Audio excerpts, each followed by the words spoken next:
बिस्मिल्लाहिर्रहमानिर्रहीम। अस्सलाम वालेकुम वरहमतुल्लाहि वबरकातुहू। आप देख रहे हैं VOT मीडिया और मैं हूं आपके साथ आपका मेज़बान मोहम्मद बिलाल फ़ारूकी। गुज़िश्ता दिनों जो है वो पाकिस्तान के अंदर एक बिल पास हुआ। मुख्तलिफ़ हुकूमत ने बिल पास किए जाते जाते, लेकिन एक बिल ऐसा था कि जिसकी सरगश जो है वो काफ़ी अरसे से जो है मुल्क के तूल व अर्ज़ पर सुनाई दे रही थी। नामूसे सहाबा व अहले बैत तरमीमी ऑर्डिनेंस था, एक बिल था जो साबका जो कवानीन थे उनके अंदर तब्दीली का बिल था, जो कि जनवरी के अंदर पाकिस्तान की कौमी असम्बली से पास हुआ। उसके बाद फिर वो मुख्तलिफ़ मराहिल से गुज़रता हुआ 7 अगस्त को जो है वो सेनेट में पेश हुआ और सेनेट से मंजूर हुआ। इसी बिल के हवाले से हम गुफ्तगू करेंगे। मुख्तलिफ़ जगहों से जो है मुख्तलिफ़ किस्म के सवालात भी उठ रहे हैं इस बिल के हवाले से। बहुत सारी जगहों पर इसकी हिमायत भी की जा रही है और चंद एक तबक़ात ऐसे भी हैं कि जहाँ से कहीं ना कहीं से कुछ न कुछ बिल की मुखालफत में भी बात की जा रही है। असल हक़ाइक़ क्या हैं, बिल है क्या चीज़, इसके ऊपर बात करेंगे। हमारे साथ आज हमारे मेहमान हैं अहले सुन्नत वल जमात कराची डिवीज़न के जनरल सेक्रेटरी हैं अल्लामा ताज मोहम्मद हनफी साहब। और हम आज के अपने बाकायदा प्रोग्राम का आगाज़ करते हैं और चलते हैं अल्लामा ताज मोहम्मद हनफी साहब की जानिब। अस्सलामु अलैकुम वरहमतुल्लाहि वबरकातुहू। वालेकुम अस्सलाम वरहमतुल्लाहि वबरकातुहू। अल्लामा ताज मोहम्मद हनफी साहब, सबसे पहले तो हम आपका शुक्रिया अदा करते हैं कि आपने अपने कीमती वक़्त में से हमें वक़्त दिया। हम ये जानना चाहते हैं कि असल में ये जो नामूस सहाबा व अहले बैत तरमीमी बिल है, असल ये है क्या चीज़? बिस्मिल्लाहिर्रहमानिर्रहीम। सबसे पहले बिलाल फ़ारूकी साहब आपको शुक्रिया अदा करूँगा, आपने मुझे आज मौक़िफ़ पेश करने का मौका दिया और इसकी ज़रूरत भी थी कि इस पर तफसीली गुफ्तगू हो और कौम को पता चले। सबसे पहले तो इस बिल का आप नाम देखें, इसका नाम है तहफ़्फ़ुज़ नामूस सहाबा व अहले बैत बिल। और इसकी तफसील की ज़रूरत नहीं है, यह नाम ही बता रहा है कि यह कितना खूबसूरत बिल है। और ये बिल जो है असहाब रसूल जो नबी के शागिर्द हैं, नबी के मुक़्तदी हैं, उनकी इज़्ज़त के तहफ़्फ़ुज़ के लिए है और अहले बैत रसूल की इज़्ज़त व अज़मत की तहफ़्फ़ुज़ के लिए है। ये तो हो गया उस बिल का वो। लेकिन अब इस बिल ये है क्या, तो ये कोई नया बिल नहीं है, बल्कि 1984 में कौमी असम्बली में एक बिल पेश हुआ, फिर वो कानून का हिस्सा बना। उसके 30 साल से ज़ायद का अरसा गुज़र चुका है इस कानून का और इस बिल का।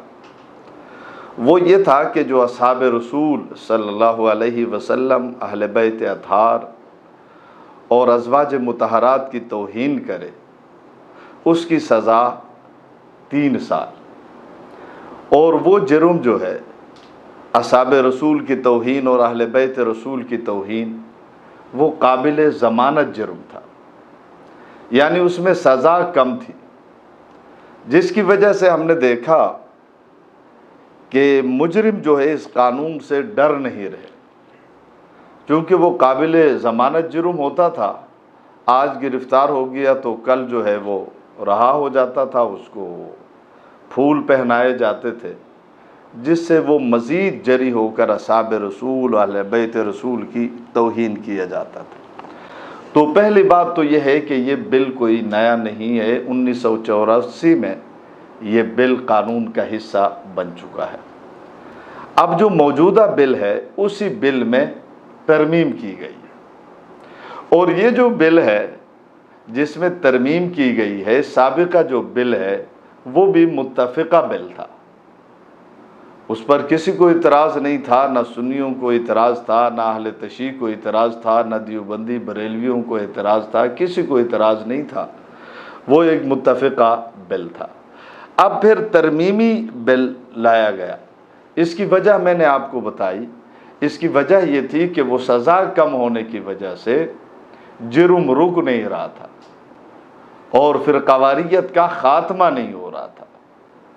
तो सोचा गया इस पर कि जुर्म बड़ा है तो सज़ा भी बड़ी होनी चाहिए, उसकी वजह से ये जुर्म रुक जाएगा, मुल्क में अमन होगा, सुकून होगा, फिर कवारियत का ख़ात्मा होगा।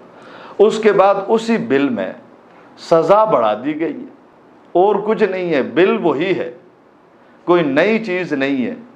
مارکیٹ میں کوئی نئی چیز نہیں آئی ہے، وہی پرانی چیز ہے، صرف اس میں ترمیم اور اضافہ ہوا ہے۔ اضافہ یہ ہے کہ پہلے سزا 3 سال، اب اس کو بڑھا کر 10 سال کر دیا گیا، اور پھر جو ہے جرم ثابت ہونے پر عمر قید کیا گیا، اور یہ جرم جو ہے ناقابل ضمانت ہے، تو اس بل میں ترمیم کی گئی۔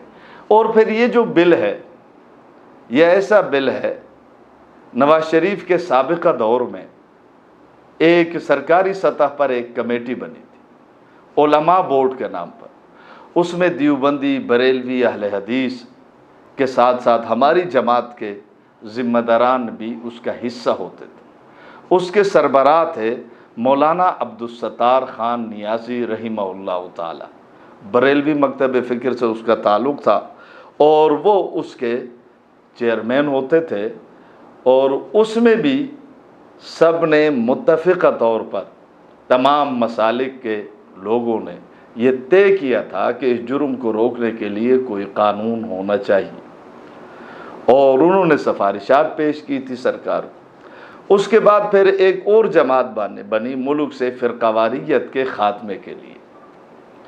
ملک میں چونکہ امن مفقود ہو کر رہ گیا تھا اور قتل عام شروع ہو گیا تھا، جس کی وجہ سے ملی یکجہتی کونسل بنی تاکہ فرقہ واریت کا، لڑائی جھگڑے کا خاتمہ کیا جائے۔